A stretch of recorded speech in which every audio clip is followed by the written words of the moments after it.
थोडी कसरत तारेवरची, लाड की सून मी ह्या घरची. थोडी थोडी कसरत तारेवरची, लाड की सून मी ह्या घरची. राणी मी राजाची, चाहुल इवल्या स्वप्नांची. जणू लेक मी लाडाची, जणू लेक लाडाची.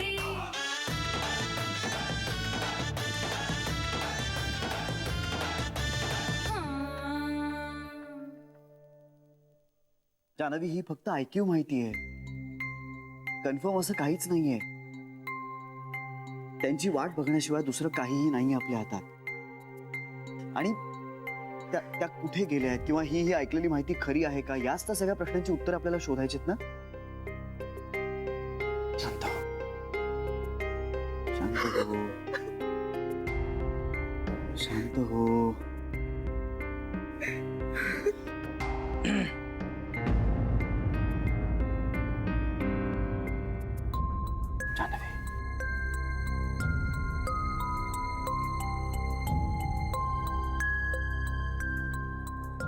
अरे पिंट्या, तू कसा काय ते? अचानक कसा आलास? ते नवीन ते जॉब लागला म्हणून पेढे आणले होते. अरे वाह पिंट्या, अभिनंदन. वाह, खूप छान, अभिनंदन. काय झालंय?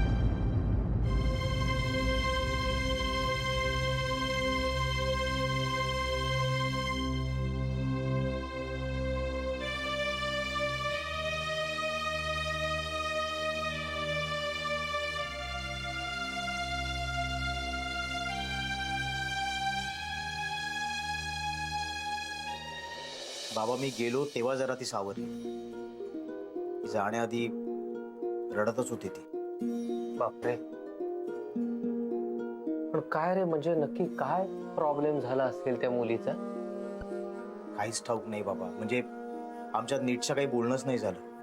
म्हणजे मीच खोदून खोदून विचारलं नाही. काहीतरी झालं एवढं नक्की. काहीतरी होणारच ना.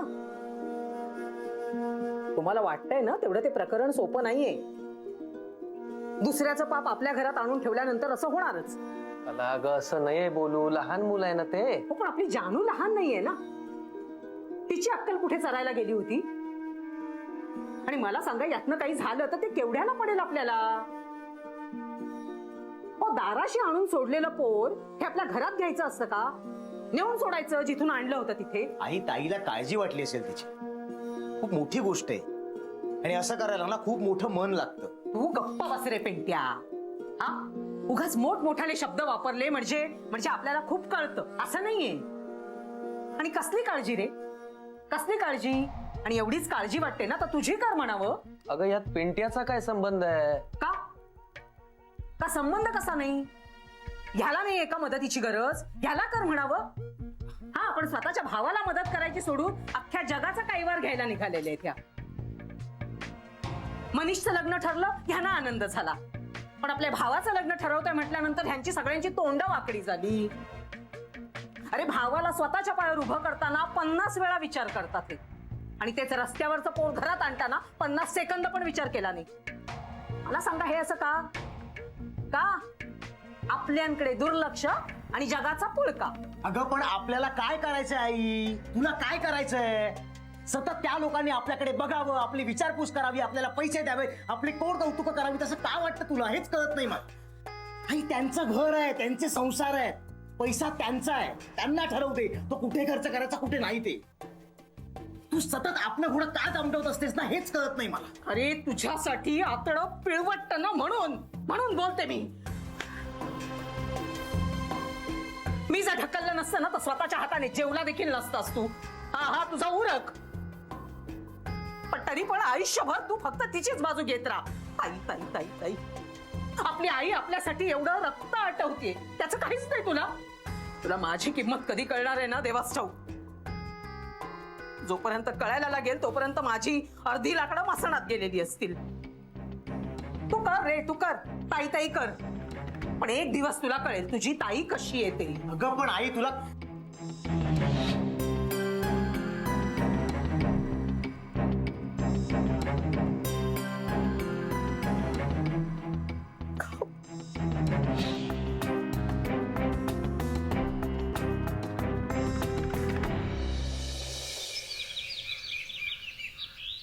निरंग साहेब, मला त्या बाईचा फोटो कसा मिळेल? माझ्या बँकेतून मिळू शकेल. म्हणजे मी उद्याच गेल्यावर रेकॉर्ड चेक करते आणि फोटो असेल तर मेल करते तुम्हाला. या. आणि तुम्ही पत्ता घेतला तर तुमच्याकडे? हो, घेतलाय. पण कसं साहेब, मध्ये बराच वेळ गेलाय, त्यामुळे शोधायला वेळ लागेल. तुम्ही मनाची तयारी ठेवा. तुम्ही जर मला तेव्हाच कळवलं असतं तर खूप बरं झालं असतं. बरं, ती मुलगी कुठे आहे? इन्स्पेक्टर साहेब, ह्या सगळ्यात म्हणजे ह्या सगळ्यापासून तिला तुम्ही लांब ठेवा ना, अशी आमची इच्छा आहे. खूप लहान आहे होती, त्यात घाबरली आहे. तिचे आई बाबाही नाही आहेत तिच्या बरोबर. नाही मॅडम, तुमचं म्हणणं अगदी बरोबर आहे, पण यानंतर आपल्याला कायदेशीर मार्गाने जावं लागेल. आपल्याला चिल्ड्रन वेलफेअर कमिटीकडे तिला सोपवावं लागेल. कदाचित शासकीय अनाथाश्रमात सुद्धा तिला ठेवावं लागेल. हे बघा, तिचे पालक सापडेपर्यंत तिची संपूर्ण व्यवस्था सरकारी यंत्रणेनुसारच होईल. पण साहेब, ती इकडे राहिली तर काय प्रॉब्लेम आहे? मला सांगा, त्या बाईनी स्वतःची मुलगी तुमच्याकडे सोपवली या अर्थाचं काही लिहून दिलंय?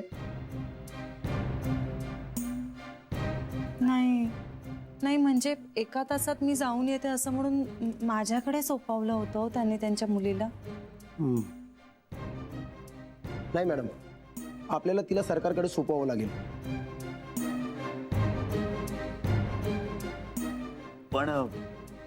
पण ती आता इथे घरात खूप छान रुळली आहे खरं तर. हे बघा साहेब, तुमचं म्हणणं अगदी बरोबर आहे, पण हा काही माझा वैयक्तिक निर्णय नाहीये. आपलं नसलेलं मूल आपल्या घरात कायमस्वरूपी ठेवता येत नाहीये, हाच खरा कायदा आहे आणि आपल्याला त्याची अंमलबजावणी करायलाच पाहिजे. बरं, तुम्ही एक काम करा, त्या बाईचा फोटो मला द्या. पुढे काय करायचं ते मी बघतो. आणि हो, तुम्ही तुमची आणि त्या मुलीच्या मानाची तयारी करा.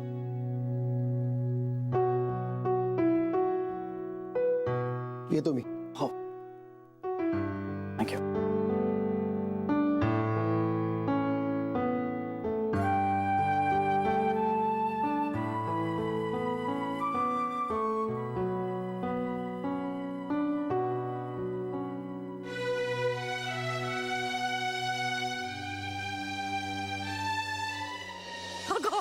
हळू मी पडे. बस बस बस. अजून दुसरा गेम खेळूया, ओके? लपाछपी खेळायचं आपण, हा? मग माझ्यावर राज्य, ओके? तू लप, मी मोजते. बघू नको, मी लपते. हो नाही बघ, आता आकडे मोजते हा मी. 10, 20, 30, 40, 50, 60, 70, 80, 90, 100. कुठे गेला आमचा ओबी बाळ? इथे तर दिसत नाहीये कुठे. इथे लपलंय का ते बघूया. नाहीये.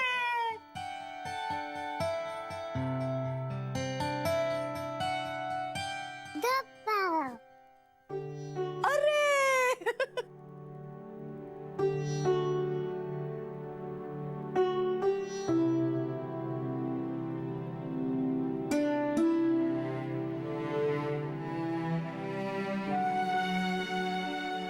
काय झालं?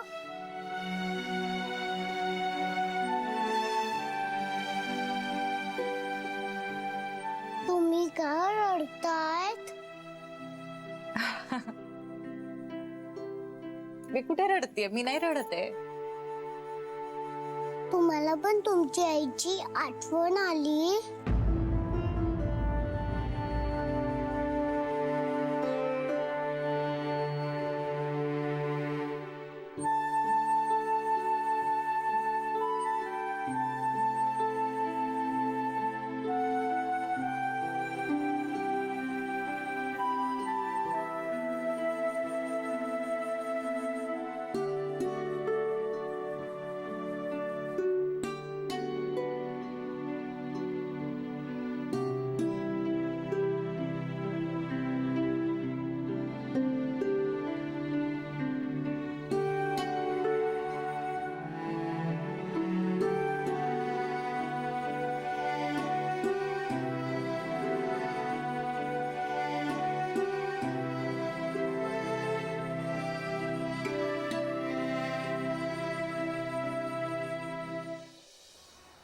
मी ओवीला अनाथ आश्रमात नाही ठेवणार. तिचे आई बाबा येऊन तिला घेऊन गेले तर गोष्ट वेगळी आहे, पण अनाथ आश्रमात नाही. मला वाटलंच तू असा काहीतरी विचार करत असणार. हो, मग ह्या क्षणी दुसरा विचार असूच शकत नाही ना माझ्या मनात. ती अरे केवढूशी आहे ती, आणि केवढे भयंकर बदल होत आहेत तिच्या रोजच्या आयुष्यात. तिची राहायची जागा बदलली आहे, आजूबाजूची माणसं सतत बदलत आहेत, तिच्या खाण्यापिण्याच्या गोष्टी बदलत आहेत. श्री, आणि आता ह्या सगळ्यात आपण तिला एका वेगळ्याच ठिकाणी नेऊन ठेवायचं, हे मला नाही जमणार. श्री, प्लीज.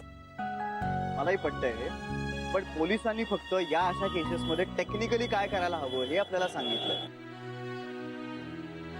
म्हणजे तशी मलाही कल्पना होती या सगळ्याची, पण आता निदान पोलीस ह्याच्यात असल्यामुळे ना आपल्याला तिच्या आईचा शोध घेणं सोपंच आहे, पटकन शोध घेता येईल. पण तोपर्यंत आपल्याला आता काही नवीन गोष्टी तयार कराव्या लागणार आहेत. हा, म्हणजे ती ससा कासवाची किंवा उंदीर मांजराची किंवा सिंह हत्ती किंवा तिची कोणती लालपरी नीलपरीची गोष्ट आपण किती दिवस सांगणार आहोत. आणखी एक काय? पुढच्या वेळी दगडूला भातुकली खेळायला नको सांगूस. बुबू भातुकली नाही खेळत. अगं आता त्यावेळी जे सुचलं ते बोललो मी. हे बरं, कविता गाणी यांचं काय करणार होता आपण? बाय नाही, कविता आणि गाणी मला कधीच जमली नाहीत बरं का. ते डिपार्टमेंट तू सांभाळ, गोष्टींचं डिपार्टमेंट मी सांभाळ. शाण आहेस तू. काय? बरं, चल बाय. ए बायको, I love you.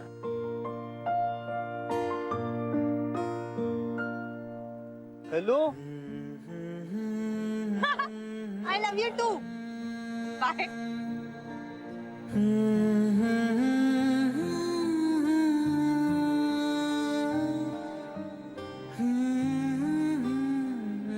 I love you. आई, पोलीस म्हणतात की सरकारी नियमानुसार ओवीला लहान मुलांच्या कुठल्या तरी संस्थेत पाठवायला लागेल, म्हणजे ओवी जाणार आहे. हे होणारच होतं नर्मदा. आई, पण कसं करेल होती हे सगळं? काही कळायचं तरी वय आहे का तिचं? मुकी बिचारी, कुणीही हाका, अशी अवस्था आहे तिची.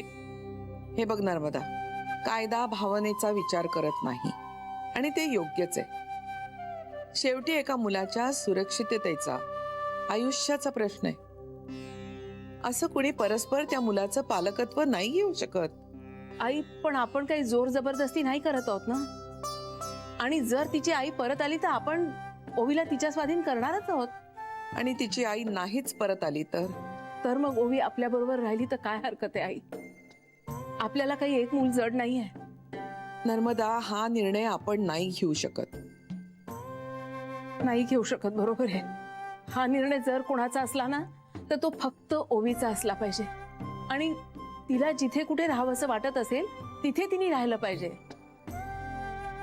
तिची आई नाहीये ना इथे, मग आई जवळ नसताना तिला जर इथे राहावंसं वाटत असेल तर तिला असं उचलून अनाथ आश्रमात नेऊन टाकलं तर कसं होईल आई? केवढे आघात होतील तिच्यावर. म्हणून म्हणत होते, यात अडकू नका. आपल्या घरात लाडाकोडात, शिस्तीत, प्रेमात, आनंदात राहिली असती ती. बाहेरच्या जगात तिच्यावर काय आणि कसे संस्कार होतील या कल्पनेनेच शहारा येतोय अंगावर. आई, ओवी जर या घरातून कुठे जाणार असेल ना तर ती फक्त आपल्या आईच्या घरी, बाकी कुठेही नाही. नाहीतर राहू दे ना तिला इथेच आपल्यासाठी. बघू, वाट बघूया. त्याशिवाय आपल्या हातात फारसं काही नाहीच आहे नर्मदा. हळूहळू सगळ्या गोष्टी स्पष्ट होतील.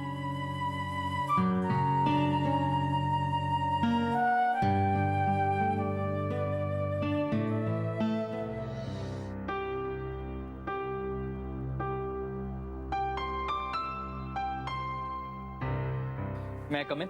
Yes, please come in.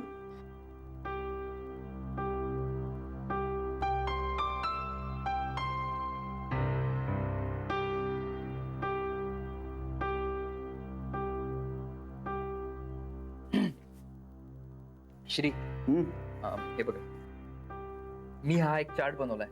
या चार्ट मधनं आपल्याला असं कळेल की कुठल्या एरियामध्ये आपल्या प्रोडक्टला जास्त डिमांड आहे. तात्पर्य काय? हं? तात्पर्य, गोष्टीचं तात्पर्य काय? तात्पर्य म्हणजे ज्या प्रोडक्टला एरियामध्ये जास्त डिमांड नाहीये ती प्रोडक्ट आपण तिकडनं काढून घेऊ, म्हणजे दुसरीकडे फिरवू, सो दॅट आपला एक्सपेन्स कमी होईल. नाही, या गोष्टीचं तात्पर्य मी तुला सांगतो. हा, पेनी वाईज पाऊंड फुलिश असं नको व्हायला. म्हणजे एक पैसा वाचवायच्या नादात आपण 1 रुपयाचा लॉस करून घेतोय का, याकडे आपलं लक्ष पाहिजे. मनीष, अरे हे सगळे एक्सपेन्स आपल्यासाठी काही फार मोठे नाहीये. आपण आपली प्रॉडक्ट्स त्या सगळ्या मार्केटमध्ये ठेवूच शकतो. पुढे कदाचित ते सगळं पिकअप होईल. लोकांना नाविन्याची आवड असते म्हणून ते नंतर घेतीलही. आपला खप वाढेल, डिमांड वाढेल. कळतंय का? हो. पण हा काय नवीन छंद? छंद नाही, बिझनेस आहे हा. नाही, ते मला माहितीये, तू एक उत्तम बिझनेसमन आहेस, त्या बाबतीत शंकाच नाही. पण ही पुस्तकं? अच्छा, हे अरे ही सगळी ना फॅन्टास्टिक पुस्तक आहेत. अरे या सगळ्या गोष्टी लिहिणारी माणसं काय ब्रिलियंट असतील रे. छोट्या छोट्या गोष्टींमधून लहान मुलांसाठी जगण्याचा एक बेस तयार करतात या गोष्टी. आणि या सगळ्या गोष्टींच्या शेवटी ना एक तात्पर्य किंवा मॉरल ऑफ द स्टोरी असते. अरे ते आपल्यासाठी सुद्धा गरजेचं आहे. आपण या सगळ्या गोष्टी विसरलोय रे. छे. मला तर वाटतं ना की अभ्यासलं पाहिजे हे सगळं साहित्य. तूही वाच. चालेल, नक्की वाचेल. पण तू अचानक ही पुस्तकं का वाचायला लागलायस? तयारी कसली? पालक होण्याची तयारी.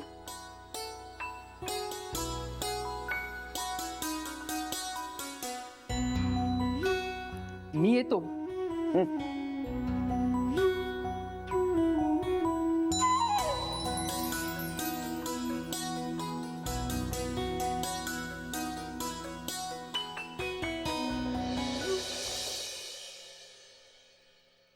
चलो बाय. बाय. हाय.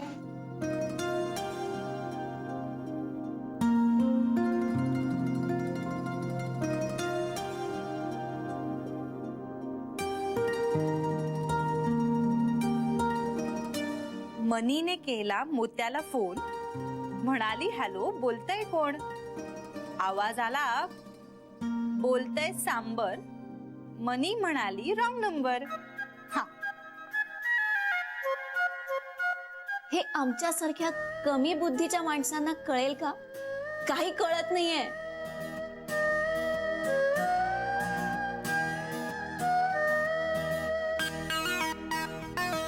विहीणबाई विहीणबाई उठा आता उठा, विहीणबाई उठा, भातुकलीचा सारा तुम्ही केला चट्टा मट्टा, आता उठ. गीता, विहीणबाई कळणं जरा अवघड होईल का? हो ना? नको, थांब, दुसरं बघते. काय? हा, पक्षी बोलते जुळू जुळू जुळू जुळू झरे वाहते. किलबिल पक्षी बोलते झुळ झुळ झुळ झुळ झळे. जान्हवी, जागी हो. अगं काय करतेस काय तू? अगं कविता आणि गाणी शोधते, थांब जरा. आपली घरी जाण्याची वेळ झाली हे माहितीये ना तुला? अगं हो गीता, अशी काय करतेस तू? थांब ना जरा. अगं मग चल ना. टाइमपास काय करत बसलीयस? ए, टाइमपास नाहीये हा, अजिबात टाइमपास करत नाहीये. तुला माहितीये का, ऐन वेळी ना तोंडघशी पडतो आपण. तिला एवढंही येत नाहीये असे एक्सप्रेशन्स असतात लहान मुलांच्या चेहऱ्यावर. देवा, हे तुझं अगम्य बोलणं माझ्या बुद्धीला कळू दे रे बाबा. चल, मी निघते. तुझी कविता पाठ कर तू आणि घरी जा. अगं 1 मिनिट, अगम्य काय? मी ओवीसाठी गाणी शोधते. ओ, ओके ओके, चांगलंय. देव चांगली प्रॅक्टिस करून घेतोय तुझ्याकडून आई होण्याची. बघ ना ग.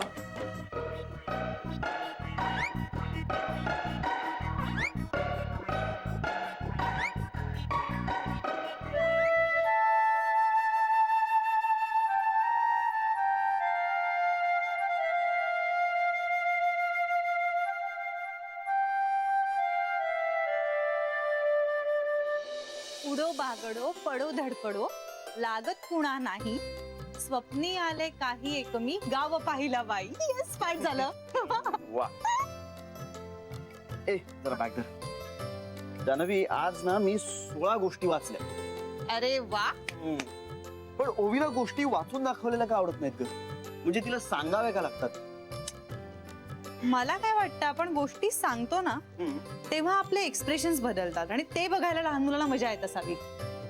हा ऍक्च्युली म्हणजे आता बघ ना, एक होता राक्षस